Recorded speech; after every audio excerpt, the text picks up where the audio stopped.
What is the true purpose of yoga? What is this ancient technique all about?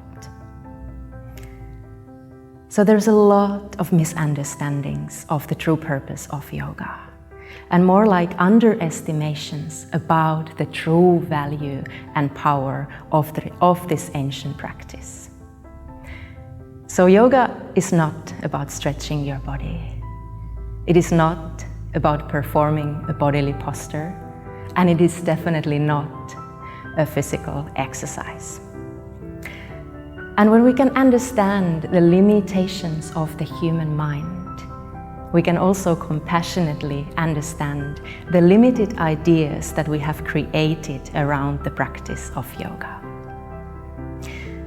So the human mind really likes the benefits that it can verify through the physical eyes, the physical benefits of yoga.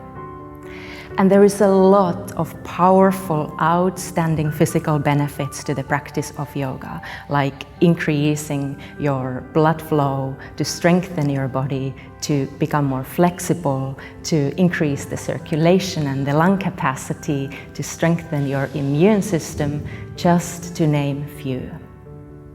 So these benefits are powerful already.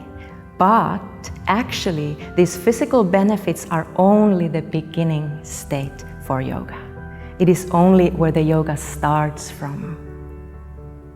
And many of the practitioners stop here for the physical benefits, and they will never actually dive into those deeper waves of yoga, into those deeper paths where we can start experiencing the human consciousness in a more profound way.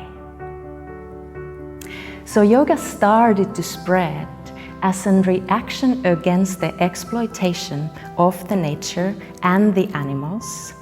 It started to spread as a reaction against the rising consumerism, the rising busyness of the human lives, this rising stages of stress that were creating separation, not connection. So the yogis and sages were verifying through their own experience that there is more sustainable source of bliss and happiness found from within.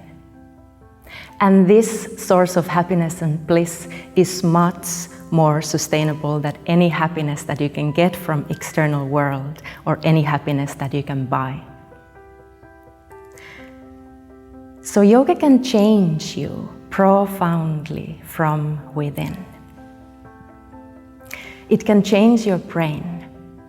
It can change your mindset.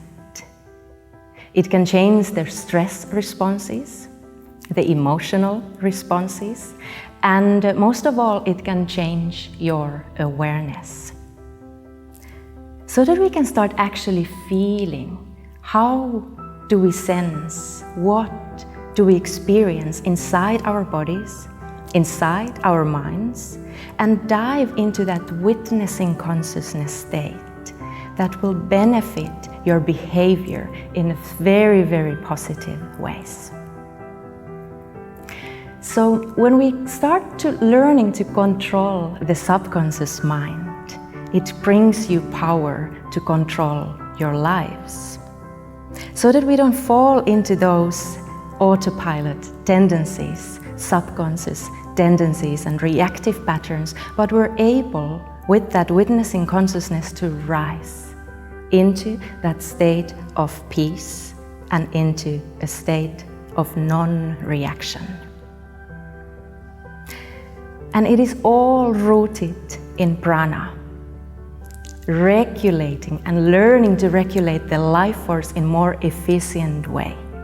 And this will create space. And the intercellular space creates more vitality. It makes the prana flow.